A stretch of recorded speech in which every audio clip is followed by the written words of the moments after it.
పరిశుద్ధుడు, ప్రేమ నమ్మకం కలిగిన మా పరమందున్న మా కన్న తండ్రి, మీ ఉన్నతమైన శ్రేష్టమైన ప్రేమకు వేలాది వందనాలు స్తోత్రాలు చెల్లిస్తూ ఉన్నాం. ఇదిగో నాయన, ఈ మధ్యాహ్న కాల సమయంలో కొన్ని నిమిషాలు మీరు మరొకరకు రాయించి ఇచ్చిన పరిశుద్ధ గ్రంథంలో నుండి ధ్యానించుచుండగా సమయోచితమైన జ్ఞానాన్ని, పరిశుద్ధాత్మ శక్తిని, సహాయాన్ని అనుగ్రహించండి. వింటున్న మీ పిల్లలందరికీ కూడా విని అర్థం చేసుకునే వివేకము అనుగ్రహించమని కోరుకుంటూ ఈ ప్రార్థన యేసుక్రీస్తు నామమున అడిగి వేడుకొనుచున్నాము తండ్రి, ఆమేన్. సరే, మంచిది పిల్లలు.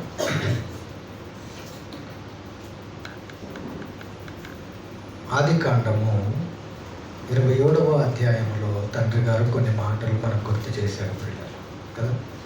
ఆదికాండము 27వ అధ్యాయంలో ఇస్సాకు గారు, అలాగే ఇస్సాకు కుమారులైన ఏశావు, యాకోబుల గురించి తండ్రి గారు పరిచయం చేశారు పిల్లలు. ఆ సమయంలో ఇస్సాకు గారికి దేవుడిచ్చినటువంటి దీవెనలు, ఆశీర్వాదములన్నిటినీ తన పెద్ద కుమారుడైన ఏశావుకు ఇస్సాకు గారు ఇవ్వాలని ఆశపడ్డాడు. అందులో భాగంగానే తన భార్య అయిన రిబకాకు మాత్రం ఆ ఆశీర్వాదాలన్నీ కూడా తన రెండవ కుమారుడైన యాకోబుకే దక్కాలని ఆశపడింది. ఆ సమయంలో ఇస్సాకు గారు ఏశావును పిలిపించి, ఒక చక్కటి జంతువును వేటాడి వధించి నాకు చక్కగా వండి చక్కటి కూరను నా కొరకు తీసుకొనిరా, నేను దానిని భుజించి చక్కగా సంతోషించి నిన్ను ఆనందముతో ఆశీర్వదిస్తాను అని ఇస్సాకు గారు చెప్పినప్పుడు ఏశావు సంతోషపడి ఇక వేటకెళ్ళిపోయాడు. త్వరగా వేటకెళ్ళిపోయాడు. తొందరగా ఒక జంతువును వేటాడి తండ్రిని సంతోషపరచాలని ఏశావు వెళ్ళిపోయాడు. ఆ మాటను విన్నటువంటి ఏశావు భార్య, ఇస్సాకు భార్య రిబకమ్మ ఆ మాటను విన్న వెంటనే తన రెండవ కుమారుడైన యాకోబుకు ఆ విషయాన్ని చెప్పి, తన గొర్రె పిల్లలలో చక్కటి కదా ఆరోగ్యం కలిగింది, చక్కటి పుష్టిగా ఉన్నటువంటి ఒక గొర్రెను వధించి చక్కగా దానిని వండి తన భర్తకు ఇస్సాకుకి ఎలాగైతే ఇష్టమో ఆ రీతిగా ఆ వంటను తయారు చేసి యాకోబు ద్వారా ఇస్సాకు దగ్గరకు పంపించడం, ఆ భోజనాన్ని ఇస్సాకు గారు తిని తృప్తిపడి ఇక ఏశావే తెచ్చాడు ఈ భోజనాన్ని అనుకొని యాకోబును దీవించేశాడు కదా. యాకోబును దీవించిన తర్వాత ఏశావు బాధపడ్డాడు. బాధపడి తన తమ్ముడైన యాకోబు మీద పగ పెంచుకున్నాడు ప్రియులారా. ఏం పెంచుకున్నాడు? పగ పెంచుకున్నాడు. ఇక నా తండ్రి ఇక ఆశీర్వాదం ఏమైనా ఉంటే నాకు ఇవ్వు అని అన్నప్పుడు ఇక ఆశీర్వాదాలు ఏమీ లేవు, ఇక అన్నీ కూడా శాపాలే ఉన్నాయి అని వాటన్నిటిని గురించి చెప్పినప్పుడు నిజంగా ఏశావు చాలా బాధపడి, ఇక నా తండ్రి కొద్ది రోజులు మాత్రమే ఈ భూమి మీద ఉంటాడు, ఇక నా తండ్రి చనిపోయే దినాలు దగ్గరగా వచ్చాయి కనుక నా తండ్రి యొక్క మరణ దినం పూర్తవ్వగానే నా తమ్ముడిని చంపేయాలి అని నిర్ణయం తీసుకున్నాడు. పగతో రగిలిపోతున్నాడు ప్రియులారా. ఎవరు? ఏశావు గారు కదా. అలా ఏశావు గారు పగతో రగిలిపోతున్నప్పుడు ఇస్సాకు గారు, రిబకమ్మ గారు ఇద్దరు కూడా ఆలోచించి, ఇక నీ అన్న అయినటువంటి ఏశావు నీ మీద పగపట్టేశాడు, నిన్ను ఇక ఏ రోజైనా ఖచ్చితంగా చంపేస్తాడు కనుక నువ్వు ఇక ఈ ప్రాంతంలో ఉండకూడదు, ఇక్కడ ఉంటే నీకు చాలా ప్రమాదం కనుక నువ్వేం చేయాలంటే త్వరగా నీ సామానాన్ని సర్దుకొని నీ మేనమామ అయినటువంటి లాభాను దగ్గరికి వెళ్ళి అక్కడ లాభాను కుమార్తెలలో ఒక చక్కటి లాభాను కుమార్తెను వివాహం చేసుకొని నువ్వు నీ యొక్క అన్న కోపము చల్లారే వరకు నువ్వు అక్కడే ఉండు అని తన తల్లిదండ్రులు చెప్పిన వెంటనే యాకోబు గారు బయలుదేరిపోయారు పిల్లలు. యాకోబు గారు అలా తన తల్లిదండ్రుల మాట విని బయలుదేరిపోయాడు. తదనంతరం ఏశావు ఇక తన తండ్రి కూడా తన తమ్ముడు వైపే తిరిగాడు కదా అని తల్లిదండ్రులు ఇద్దరి మీద ఇక పగ పెంచుకున్నాడు ప్రియులారా. తన తండ్రికి ఇష్టము లేనటువంటి కానానీలలో ఉన్నటువంటి స్త్రీలను వివాహం చేసుకున్నాడు. అలాగే అబ్రహాము గారి సహోదరుడైన ఇస్మాయేలు సంతతికి చెందినటువంటి స్త్రీలను వివాహం చేసుకుని తన తల్లిదండ్రులు ఇరువురిని కూడా వృద్ధాప్యములో బాధ పెట్టినట్టుగా, వారిరువురిని కూడా సరిగా చూడనట్లుగా మనకు కనిపిస్తుంది ప్రియులారా. ఇది ఇలా ఉంటే ఇక యాకోబు గారు లాబాను దగ్గరకు బయలుదేరాడు ప్రియులారా. అలా బయలుదేరుతున్నటువంటి సమయములో మార్గ మధ్యములో ఇక చీకటి కమ్మింది. ఇక చిమ్మ చీకటిలో ఇక ఎటు వెళ్ళాలో అర్థం కాక, ఏ మార్గములో వెళ్ళాలో తెలియక ఇక ఈ రాత్రి ఇక్కడే గడిపేద్దాం, ఉదయాన్నే తెల్లవారుజామున వెళ్ళిపోదామని యాకోబు గారు అనుకున్నారు. అలా అనుకున్నప్పుడు ఒక సందర్భం జరిగింది ప్రియులారా. ఆ సందర్భాన్ని గురించి మనం ఆలోచన చేద్దాము. ఆదికాండము 28వ అధ్యాయము 12వ వచనాన్ని ఒకసారి చూడండి ప్రియులారా. ఆదికాండము 28వ అధ్యాయం 12వ వచనం. అప్పుడు అతడు ఒక కలగనెను, అందులో ఒక నిచ్చెన భూమి మీద నిలుపబడి ఉండెను. దాని కొన ఆకాశమునంటెను. దాని మీద దేవుని దూతలు ఎక్కుచూ దిగుచూ నుండిరి అని రాయబడింది పిల్లలు. యాకోబు గారు తన నిద్రపోతున్నప్పుడు ఆ ప్రాంతానికి వెళ్ళేటప్పుడు మార్గ మధ్యంలో చీకటి పడింది. ఇక ముందుకెళ్ళలేక ఈ రాత్రి ఇక్కడే గడిపేద్దాం అనుకున్నాడు. అక్కడ ఉన్నటువంటి ఒక రాతిని తీసుకొని తన తలగడ దిండగా పెట్టుకొని నిద్రపోయాడు ప్రియులరా. అలా నిద్రపోతున్నటువంటి సమయంలో ఒక చక్కటి కళ యాకోబు గారికి కనిపించింది ప్రియులరా. ఏం కనిపించింది? కళ. ఆ కళలో మనం చదువుకున్న రీతిగా ఏమనుందంటే, అందులో ఒక నిచ్చెన భూమి మీద నిలుపబడి ఉండేను అని వ్రాయబడింది.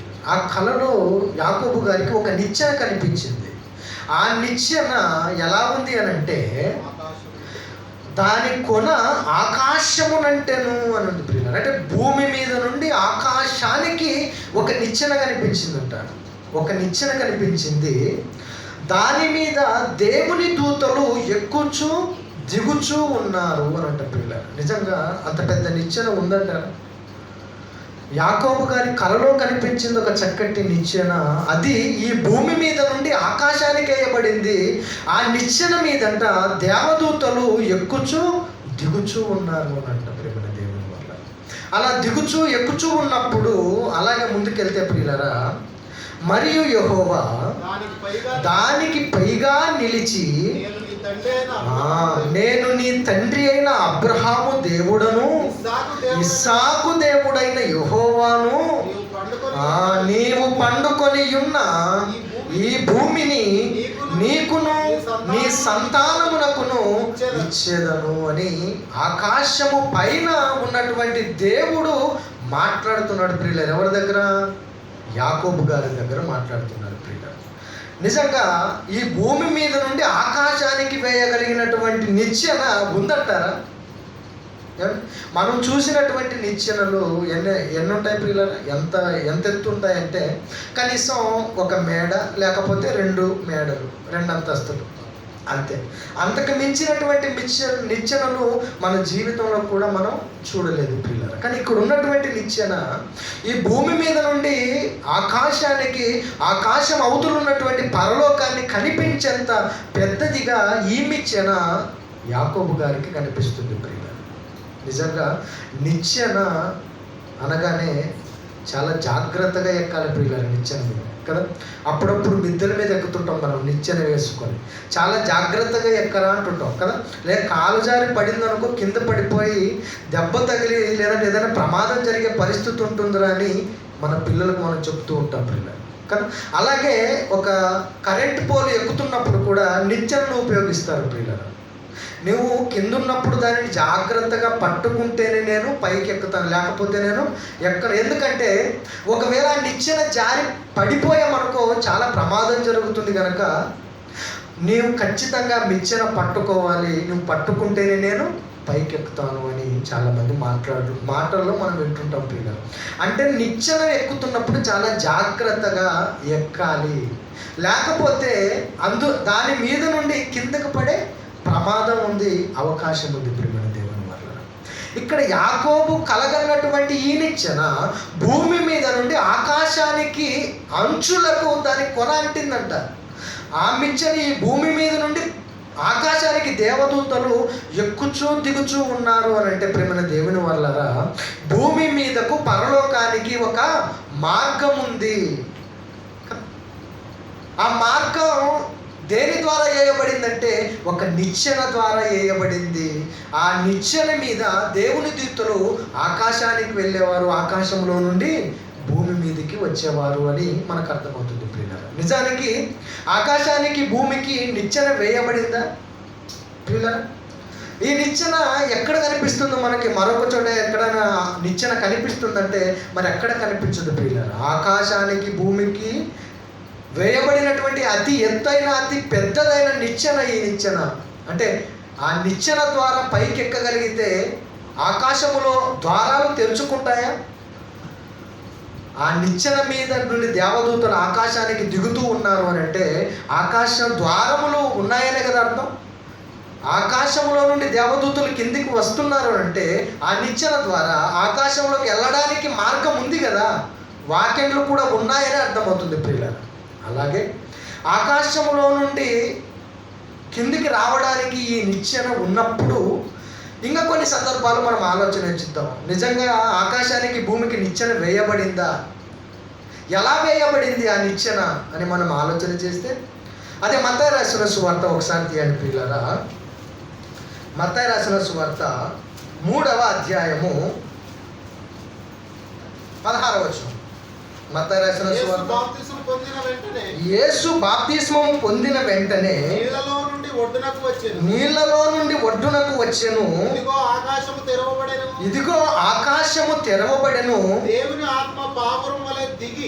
దేవుని ఆత్మ పావురము వలె దిగి తన మీదికి వచ్చుట చూచెను. ఇక్కడ యేసుక్రీస్తు ప్రభుల వారు తన 30వ ఏట యోహాను దగ్గర బాప్తిస్మం తీసుకోవడానికి వచ్చినప్పుడు ఆ యోర్దాను నదిలో యేసుక్రీస్తు వారు బాప్తిస్మం పొందుకున్నట్టుగా ఉంది పిల్లలు.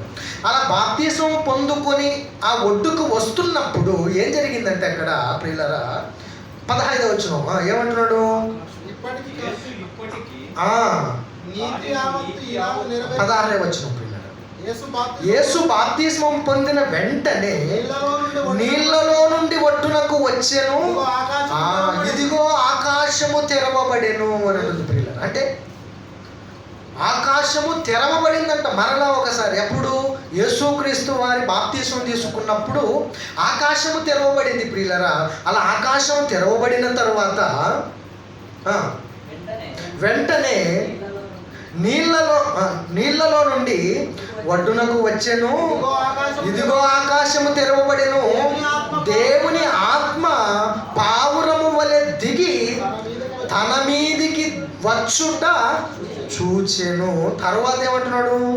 మరియు ఇదిగో ఈయనే నా ప్రియ కుమారుడు, ఈయన యందు నేను ఆనందించుచున్నానని ఒక శబ్దము ఆకాశము నుండి వచ్చెను. అంటే ఆకాశములో తెరవబడటం, ఆకాశములో నుండి పరిశుద్ధాత్మ యేసుక్రీస్తు వారి మీదకి దిగడం, అలా ఆకాశములో నుండి తండ్రి అయిన దేవుడు మాట్లాడడం, ఆ మాటలు భూమి మీద ఉన్నటువంటి యేసుక్రీస్తు వారు వినటం. అంటే పరలోకానికి ఈ భూమికి మధ్య మార్గం ఉందంటారా?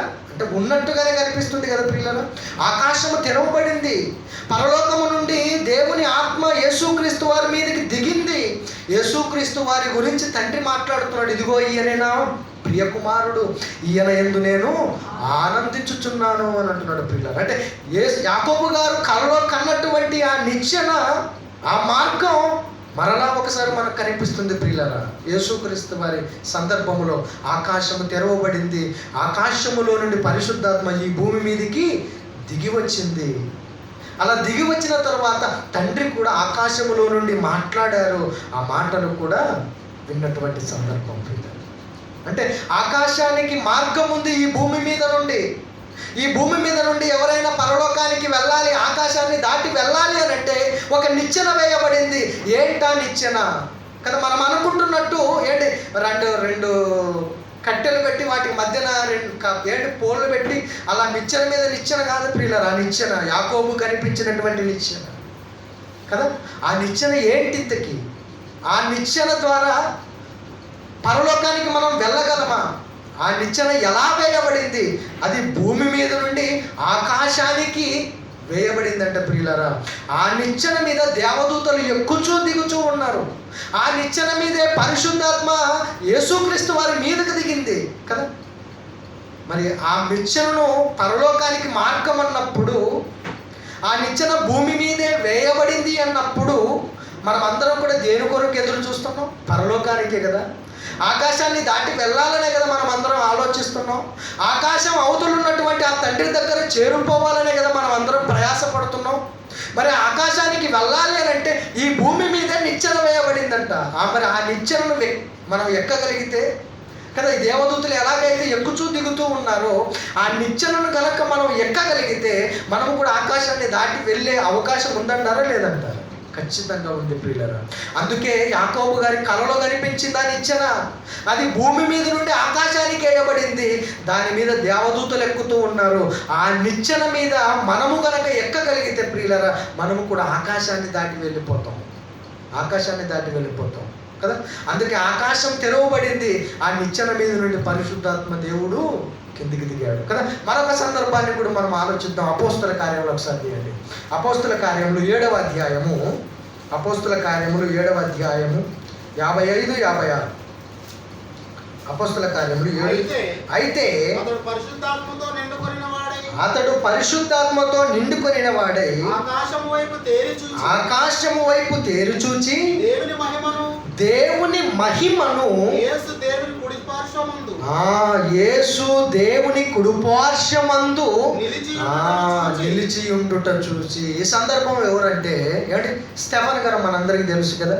ఆయన తన ప్రాణం పోతున్నటువంటి చివరి దశలో తనని చంపాలని నిర్ణయించుకున్నటువంటి ఆ దశలో ఏంటి స్టెఫన్ గారు అక్కడ ఉన్నటువంటి సంఘానికి సువార్త ప్రకటిస్తున్నాడు యేసుక్రీస్తు వారి గురించి. అలా సువార్త గురించి ప్రకటిస్తున్నప్పుడు అక్కడ ఉన్నటువంటి శాస్త్రులను పరిచయులు అందరినీ కూడా ప్రశ్నిస్తూ వాళ్ళందరినీ కూడా ఏంటి సువార్త ప్రకటిస్తూ తన మాటల ద్వారా వారిని మార్చడానికి ప్రయత్నం చేస్తున్నాడు ప్రియులారా. అలాంటి సందర్భంలో వారందరూ కూడా స్టెఫన్ మీద పగబట్టి ఆయన మీద పళ్ళు కొరికి రాళ్లతో కొట్టి చంపుతున్నారు ప్రియులారా. ఆ సందర్భంలో స్టెఫన్ గారు మాట్లాడుతున్నారు. ఏమని మాట్లాడుతున్నారు అని అంటే 55 ఏమంటున్నాడు? అయితే అతడు పరిశుద్ధాత్మతో నిండుకొనిన వాడై ఆకాశం వైపు తేరు చూస్తున్నాడంటే ప్రియులు. ఏమని? ఇదిగో ఇక వీళ్ళందరూ కూడా నన్ను కొట్టి చంపాలని నిర్ణయించుకున్నారు. వీరందరూ కూడా నన్ను కొట్టి చంపాలని నిర్ణయించుకున్నాను గనక ఇక తండ్రి అని ఇక ఈ భూమి మీద ఏం చేసేది లేక ఇక నా పని ముగించుకున్నాను తండ్రి, ఇక నా ఆత్మను నీకు అప్పగిస్తున్నాను అని చెబుతూ ఆకాశం వైపు తన తలని ఎత్తి పరిశుద్ధాత్మతో నిండుకొనిన వాడై ఆకాశం వైపు తేరు చూచి దేవుని మహిమను యేసు దేవుని కుడిపార్శ్వమందు నిలిచి ఉండుట చూచి ఏమంటున్నాడు? ఆకాశము తెరవబడుటయు మనుష్య కుమారుడు దేవుని కుడిపార్శ్వమందు నిలిచి ఉండుట చూచుచున్నానని చెప్పెను. స్టెఫెన్ గారు కూడా కనిపిస్తుంది ప్రియులారా. ఆయన పరిశుద్ధాత్మతో నిండుకున్నప్పుడు ఆయన తనని ఇంకా నా ప్రాణాలు వదిలేస్తున్నాను తండ్రి, ఇక నా ఆత్మను నీకు అప్పగిస్తున్నాను అని అంటున్నప్పుడు ఆకాశం వైపు తేరు చూచాడు ప్రియులారా. అప్పుడు పరిశుద్ధాత్మతో నిండుకొనిన వాడై ఉన్నప్పుడు కదా ఆకాశము తెరవబడింది. ఆకాశంలో దేవుని మహిమ కనిపిస్తుంది. ఆ దేవుడి పక్కన కుడిపార్శ్వమున ఎవరున్నారంట? యేసుక్రీస్తు వారు కనిపిస్తున్నట్టుగా ఏమంటే మాట్లాడుతున్నాడు ప్రియులారా. అంటే ఈ భూమి మీద నుండి ఆకాశానికి మార్గం ఉందంటే మార్గం ఉంది ప్రియులారా. ఈ భూమి మీద నుండి ఆకాశంలో ఎవరెవరు ఉన్నారో వాటన్నిటినీ కూడా స్టెఫన్ గారు చూశారు. కదా. అలాగే యాకోబు గారు చూశారు. అలాగే యేసుక్రీస్తు వారి సందర్భములో ఆకాశములో నుండి దేవుడి మాటలు వినిపించే, ఆకాశం నుండి పరిశుద్ధాత్మ దేవుడు క్రిందికి దిగినట్టుగా మనకు కనిపిస్తుంది ప్రియులారా. అంటే భూమి మీదకు ఆకాశానికి ఒక నిచ్చెన, ఒక మార్గాన్ని దేవుడు ఏర్పాటు చేశాడు కదా. ఆకాశానికి భూమి మీదకి దేవుడు ఒక మార్గాన్ని ఏర్పాటు చేశాడు. ఇంతకీ ఏంటా మార్గం? ఎవరా మార్గం? ఎవరా నిచ్చెన అని మనం ఆలోచన చేస్తే యోహాను సువార్త ఒకసారి తీయండి ప్రియులారా. యోహాను సువార్త 1వ అధ్యాయము 55వ వచనం. యోహాను సువార్త 1వ అధ్యాయం 55వ వచనం, 51వ వచనం. మరియు ఆయన ఏమండి యేసుక్రీస్తు వారు మాట్లాడుతూ ఏమంటారంటే, మీరు ఆకాశము తెరవబడుటయు దేవుని దూతలు మనుష్య కుమారునికి పైగా ఎక్కుటయును దిగుటయును చూతురని మీతో నిశ్చయముగా చెప్పుచున్నాను అనెను కదా. యేసుక్రీస్తు వారు మాట్లాడుతూ అక్కడ ఉన్నటువంటి శాస్త్రులను, పరిసయ్యులను కదా, అక్కడ గలిలయలో ఉన్నటువంటి వారందరి గురించి మాట్లాడుతూ ఏమంటున్నాడంటే, మరియు ఆయన మాట్లాడుతూ మీరు ఆకాశము తెరవబడుటయు దేవుని దూతలు మనుష్య కుమారునికి పైగా ఎక్కుటయును దిగుటయును చూతురని మీతో నిశ్చయముగా చెప్పుచున్నాను అనెను. అంటే యేసుక్రీస్తు వారి పైగా మనిషి కుమారుడు అంటే ఎవరు ప్రియులారా? యేసుక్రీస్తు వారే కదా. యేసుక్రీస్తు వారి పైగా ఎక్కుటయు దిగుటయు చూతురు అని యేసుక్రీస్తు వారు మాట్లాడుతున్నాడు ప్రియులారా కదా. యాకోబు కలగన్నటువంటి ఆ నిచ్చెన మీద దేవదూతలు ఎక్కుచూ దిగుచూ ఉన్నారు. అలాగే పరలోకము ఆకాశము తెరవబడుటయు మనుష్య కుమారునికి పైగా దేవదూతలు ఎక్కుచూ దిగుచూ మీరు చూతురు అని యేసుక్రీస్తు వారు మాట్లాడుతున్నట్టుగా మనకు కనిపిస్తుంది ప్రియులారా. ఇంతకీ ఈ నిచ్చెన ఎవరు అని అంటే సాక్షాత్తు యేసుక్రీస్తు ప్రభుల వారే కదా. ఈ భూమి మీద నుండి పరలోకానికి మనం వెళ్ళాలి అని అంటే, ఈ భూమి మీద నుండి పరలోకానికి మనం వెళ్ళాలి అంటే మార్గమై ఉన్నటువంటి యేసుక్రీస్తు ద్వారానే మనం పరలోకానికి వెళ్ళగలం. ఆ విషయాన్ని తెలుసుకున్నటువంటి యాకోబు గారు మిక్కిలి భయపడిపోయాడు ప్రియులారా. తర్వాత అలా ముందుకు చదువుకుంటూ వెళ్ళిపోతే ఆ దృశ్యాన్ని చూసి యేసుక్రీస్తు వారి మార్గాన్ని చూసినప్పుడు ఆయన మీద నుండి దేవదూతలు ఎక్కుచూ దిగుచూ ఉన్నప్పుడు నిజంగా ఇది దేవుని మందిరం, దేవుడు ఉన్నటువంటి స్థలం అని భయగ్రాంతుడైపోయాడు యాకోబు గారు ప్రియులారా. అందుకే దానికి ఏమని పేరు పెట్టాడంటే బేతేలు అని పేరు పెట్టి, ఇక్కడ దేవుని మందిరం కట్టబడాలి, ఎందుకంటే నిశ్చయముగా దేవుడి స్థలమందు ఉన్నాడు అని యాకోబు గారు మాట్లాడాడు ప్రియులారా. అలా యాకోబు కలలో కనబడినటువంటి ఆ నిచ్చెన ఎవరో కాదండి, యేసుక్రీస్తు ప్రభుల వారు. మనం ఇక్కడ చదువుకున్నాగా ఆయనే స్వయంగా మాట్లాడుతున్నాడు ఏమని, ఆకాశము తెరవబడుటయు మనుష్య కుమారుడైన యేసుక్రీస్తు వారిని పైగా ఏమంటే దేవదూతలు ఎక్కుచూ దిగుచూ చూతురు మీరు చూతురని చెప్పెను అని వ్రాయబడింది.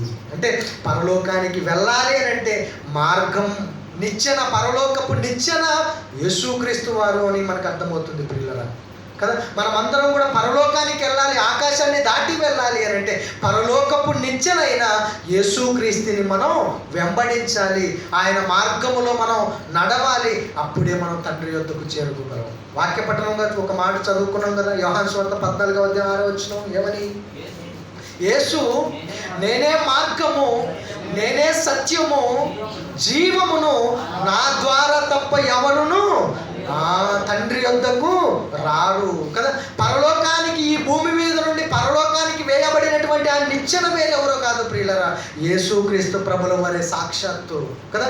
ఆయనను మనం వెంబడిస్తేనే, ఆయనను మనం తెలుసుకుంటేనే, ఆయన మార్గములో మనం నడిస్తేనే ఈ భూమి మీద నుండి పరలోకానికి వెళ్ళగలం. ఆ నిచ్చెనను మనం ఎలా ఎక్కాలి అని అంటే చాలా జాగ్రత్తగా ఎక్కాలి ప్రియులారా. ఎలా పడితే అలా ఎక్కడానికి వీల్లేదు కదా. నిచ్చెన అయ్యున్నటువంటి పరలోకపు నిచ్చెన అయినటువంటి యేసుక్రీస్తు వారి దగ్గరకు వెళ్ళాలి అని అంటే మనం ఎలా పడితే అలా వెళ్ళలేం ప్రియులారా. ఎందుకంటే ఆయన కూడా ఒక మాట చెప్పాడు, పేతురు రాసిన 2వ పత్రిక ప్రియులారా, పేతురు రాసిన మొదటి పత్రిక 2వ అధ్యాయము 21వ వచనం. పేతురు రాసిన మొదటి పత్రిక 2వ అధ్యాయము 21వ వచనం. క్రీస్తు కూడా మీ కొరకు బాధపడి మీరు తన అడుగు జాడల యందు నడుచుకొనున్నట్లు మీకు మాదిరి ఇచ్చిపోయాను అంటున్నాడు ప్రియులారా. అంటే కదా, మనం నిచ్చెన ఎక్కినట్టు ఎక్కితే ఆ నిచ్చెన సరిపోదు ప్రియులారా కదా. మనం మిద్దికేసుకుని నిచ్చెన మీద ఎక్కినట్టు పరలోకానికి ఎక్కిపోదాం అంటే కుదరదు ప్రియులారా. అందుకే ఆ మార్గాన్ని తెలియజెప్పడానికే యేసుక్రీస్తు ఈ లోకానికి వచ్చాడు. ఈ లోకానికి వచ్చి ఆయన ఏం చేశాడో ఒకసారి చూడండి ప్రియులారా. క్రీస్తు కూడా మీ కొరకు బాధపడ్డాడంట ఆయన. ఆ మార్గాన్ని చూపించడానికి, ఆ పరలోకపు గవిని మనకు నేర్పించడానికి, దానిని చూపించడానికి యేసుక్రీస్తు ఈ లోకంలో ఏం పడ్డాడు? బాధపడ్డాడంట ప్రియులారా. క్రీస్తు కూడా మీ కొరకు బాధపడి మీరు తన అడుగుజాడల యందు నడుచుకొనున్నట్లు మీకు మాదిరి ఇచ్చిపోయాను అంటున్నాడు ప్రియులారా కదా. ఈ భూమి మీద యేసుక్రీస్తు మార్గములో నడవాలి అని అంటే మనమందరం కూడా ఏం పొందాలి? బాధ పొందాలి. ఎందుకంటే మార్గమై ఉన్నటువంటి యేసుక్రీస్తే ఆ మార్గాన్ని చూపించడానికి ఈ భూమి మీద ఏం పడ్డాడు? బాధపడ్డాడు ప్రియులారా. అలా బాధపడి మనకు ఒక మార్గాన్ని ఏర్పాటు చేశాడు. మనం కూడా ఆ మార్గంలో నడవాలి అని అంటే అలాగే ముందుకుంటుంది చూడండి ప్రియులారా. ఆయన పాపము చేయలేదు, ఆయన నోటను ఏ కపటమును కనబడలేదు, ఆయన దూషింపబడి బదులు దూషింపలేదు, ఆయన శ్రమ పెట్టబడి బెదిరింపక న్యాయముగా తీర్పు తీర్చు దేవునికి తన్ను తాను అప్పగించుకొనెను. అలాగే మనము పాపముల విషయమై చనిపోయి నీతి విషయమై జీవించున్నట్లు ఆయన తన శరీరమందు తన పాపములను మ్రాను మీద మోసుకొనెను. ఆయన పొందిన గాయముల చేత మీరు స్వస్థత నొందితిరి కదా. మీరు గొర్రెల వలె దారి తప్పిపోతిరి కానీ ఇప్పుడు మీ ఆత్మల కాపరియు అధ్యక్షుడునైన ఆయన వైపునకు మళ్ళీ ఉన్నారు కదా. యేసుక్రీస్తు వారి ఎప్పుడైతే అంగీకరించామో, ఆయన రక్తములో కడగబడ్డామో, ఆయన కాపరిగా మనకున్నాడు. ఆయన గొర్రెలుగా మనం ఆయన మార్గములో వెళ్ళిపోవాలి. అలా ఆయన ఎలాగైతే చూపించాడో కదా, ఆయన ఈ భూమి మీద ఎలాగైతే చూపించాడు కదా. ఆయన ఏమన్నాడు చూడండి ప్రియులారా, అదే మాట ఎక్కడ 22వ వచనం. ఆయన ఏ పాపము చేయలేదు, ఆయన నోటును ఏ కపటము కనబడలేదు, ఆయన దూషింపబడి బదులు దూషింపలేదు కదా. ఆ నిచ్చెన ఎక్కాలి అని అంటే ఈ మెట్లు ఎక్కాలి ప్రియులారా. ఈ మెట్లు ఆ నిచ్చెనకు మెట్లు లాంటివి కదా. ఆ పరలోకపు నిచ్చెన ఈ భూమి మీద నుండి ఆకాశానికి కట్టినటువంటి ఆ నిచ్చెన ఎక్కాలి అని అంటే యేసుక్రీస్తు వారు వేసినటువంటి ఆ మెట్లు ఎక్కాలి. ఏంటా మెట్లు? యేసుక్రీస్తు వారు దూషింపబడి కూడా బదులు దూషింపలేదంట కదా. యేసుక్రీస్తు వారు పాపము చేయలేదంట. అలాగే ఏమంటున్నాడు? ఆయన నోటను ఏ కపటమును కనబడలేదు, ఆయన శ్రమ పెట్టబడి కదా బెదిరింపక ఎవరిని కూడా బెదిరించలేదంట ప్రియులు. శ్రమపడ్డాడు. అలాగే న్యాయముగా తీర్పు తీర్చు దేవునికి తన్ను తాను అప్పగించుకొనెను కదా. ఆ నిచ్చెన ఎక్కాలి అని అంటే ఇందున్నటువంటి రాయబడినటువంటి ఈ మెట్లన్నిటిని మనం అధిగమించాలి, వీటన్నిటిని మనం జయించాలి, వీటన్నిటిని మనం అవలంబించాలి, వీటన్నిటిని మనం పాటించాలి. అలా మనం పాటించాలనే యేసుక్రీస్తు వారు ఎందుకు చూపించాడంట? మనకు మాదిరి చూపించాడంట. తను బాధపడి వీటన్నిటిని చేస్తే ఈ భూమి మీద మనకు కలిగేదేంటి? బాధే కదా. ఎవడన్నా కొట్టాడు అనుకోండి, మరలా మనం ఏం చేయకూడదంట? కొట్టకూడదంట ప్రియులారా. మరి కొట్టించుకున్నప్పుడు బాధ ఉంటుందా? ఖచ్చితంగా బాధ ఉంటుంది ప్రియులారా. అలా నేను కొట్టించుకోను అంటే సరిపోదు కదా. మనం ఈ నిచ్చెన ఎక్కాలి, ఈ మెట్లు ఎక్కాలి. ఖచ్చితంగా మెట్టు ఎక్కితేనే మనం మరొక మెట్టును సాధించగలం. ఇలా యేసుక్రీస్తు వారు తన జీవితంలో ఎన్నో మెట్లు, అంటే ఆకాశానికంటే ఏంటి దగ్గర ఉంటుంది ఏమైనా? అంత దూరంగా ఉంది. మరి ఆ మెట్లన్నింటినీ ఖచ్చితంగా పాటించాలి. మధ్యలో ఈ మెట్టు పాటించాను, మరలా ఆ మెట్టు పాటించలేదు అనుకో, మధ్యలో గ్యాప్ ఎక్కువైపోయి ఎక్కలేకపోతాం, మరలా కిందికే రావాల్సి వస్తుంది. ఖచ్చితంగా ప్రతి మెట్టును కూడా మనం పాటించే వారిగా ఉండాలి. ప్రతి మెట్టును మన జీవితంలో వాటిని అవలంబించే వారిగా ఉండాలి. అలా ప్రతి మెట్టును కూడా సాధిస్తూ జయిస్తూ మనం ముందుకెళ్ళిపోతే మన జీవితం ముందుకెళ్తుంది. మనం దేవుడి చెంతకు చేరుకోగలుగుతాం ప్రియులారా కదా. మరొక మాట చూడండి ప్రియులారా, యోహాను సువార్త 13వ అధ్యాయం 15వ వచనం. యోహాను సువార్త ముగించుకుందాం. 13వ అధ్యాయం 15వ వచనం. నేను మీకు చేసిన ప్రకారము మీరును చేయవలెనని మీకు మాదిరిగా ఇలాగు చేసి తిని. దాసుడు తన యజమానుని కంటే గొప్పవాడు కాడు. పంపబడినవాడు తన్ను పంపిన వాని కంటే పంపిన వాని కంటే గొప్పవాడు కాడు. మీతో నిశ్చయముగా చెప్పుచున్నాను. ఈ సంగతులు మీరు ఎరుగుదురు కనుక వీటిని చేసిన ఎడల మీరు ధన్యులగుదురు. మిమ్మల్ని అందరిని గురించి నేను చెప్పలేదు. నేను ఏర్పరచుకొనిన వారిని ఎరుగుదును గాని నాతో కూడా భోజనము చేయువాడు నాకు విరోధముగా తన మడమ ఎత్తును. అను లేఖనము నెరవేరుటకై ఇలాగు జరుగును కదా. ప్రియమైన దేవుని వల్ల నేను మీకు చేసిన ప్రకారము మీరును ఇలాగు చేయవలెనని మీకు మాదిరిగా ఇలాగు చేసి తిని. యేసుక్రీస్తు వారు తన జీవిత కాలం అంతా కూడా మనకు ఒక మాదిరిని చూపించాడు ప్రియులారా. ఏంటి ఆ మాదిరి? ఆ మాదిరికి ఎక్కడికి మనల్ని పంపిస్తుంది అని అంటే పరలోకానికి నడిపించేది ఆ మాదిరి కదా. పరలోకానికి ఒక నిచ్చెన వేయబడింది. ఆ నిచ్చెన ఎవరో కాదు, యేసుక్రీస్తు ప్రభుల వారే. ఆ నిచ్చెన మీద మనం నడవాలి అని అంటే యేసుక్రీస్తు తన జీవితంలో చేసినటువంటి మాదిరిని మనం అవలంబించాలి. ఆ మాదిరిని మనం పాటించాలి. ఆ మాదిరిని మన జీవితంలో చూపించాలి. అలా చూపించినప్పుడే ఆ పరలోకానికి వేయబడినటువంటి ఆ నిచ్చెన మీద మనము కూడా పరలోకానికి వెళ్ళడానికి అవకాశం ఉంటుంది. అర్థమైంది కదా పిల్లలు? యాకోబు కలగన్నటువంటి ఆ నిచ్చెన ఏంటనుకుంటున్నారు? యేసుక్రీస్తు ప్రభుల వారే. యేసుక్రీస్తు వారే పరలోకానికి మార్గము కదా. ఆయన ద్వారానే దేవదూతలైన మనుషులైన ఈ భూమి మీదకి ఆకాశానికి రాగలరు. ఆకాశం అవతలనున్నటువంటి తండ్రి కూడా యాకోబు గారికి కనిపించేమన్నాడు, ఇదిగో నీ సంతానాన్ని విస్తరింపజేస్తాను, ఇక అబ్రహాము గారికి వాగ్దానం చేసినటువంటి ఆ దేశాన్ని నీకు ఇస్తాను, నీ ద్వారానే నీ సంతానము అభివృద్ధి చెందుతుంది అని ఆ కలగన్న తర్వాత ఆకాశములో నుండి దేవుడు మాట్లాడతాడు ప్రియులారా యాకోబు గారితో. ఆ మాటలు విని మిక్కిలి భయంకరుడైపోతాడు, మిక్కిలి భయపడిపోతాడు యాకోబు గారు. అలా భయపడిపోయి నిజంగా పరలోక గవిని ఇదే ఇక్కడి నుండే పరలోకానికి మార్గం కనుక ఈ మిచ్చెన ద్వారానే పరలోకానికి మార్గం అని తెలుసుకున్నాడు యాకోబు గారు. ఆ మిచ్చెన ఏంటో క్రొత్త నిబంధనలు మనకు తెలియబడింది. ఏంటని నిచ్చెన? ఆకాశము తెరవబడుటయు మనిషి కుమారునికి పైగా దేవదూతలు ఎక్కుచు దిగుచూ ఉండిరి కదా. ఆ నిచ్చెన వేరెవరో కాదు, యేసుక్రీస్తు వారు.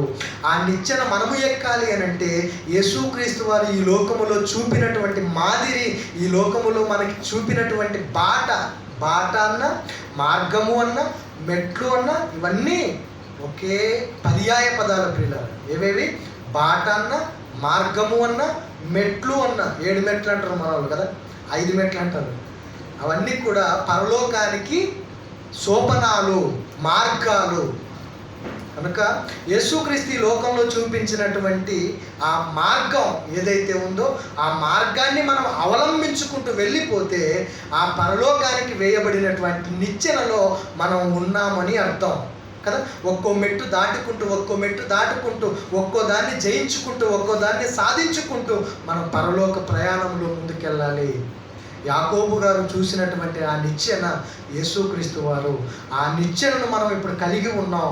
ఆ నిచ్చెనలో ఒక్కో మెట్టు ఎక్కుకుంటూ యేసుక్రీస్తు వారు ఎలాగైతే బ్రతికారో ఆ జీవితాన్ని కూడా మనం కూడా ముందుకు కొనసాగించుకుంటూ మన జీవితాన్ని పరలోక ప్రయాణంలో ఉండాలని కోరుకుంటూ ఈ మాటలు ముగిస్తున్నాను. ముందున్న సమయాన్ని అధ్యక్షులు అర్పిస్తున్నాను.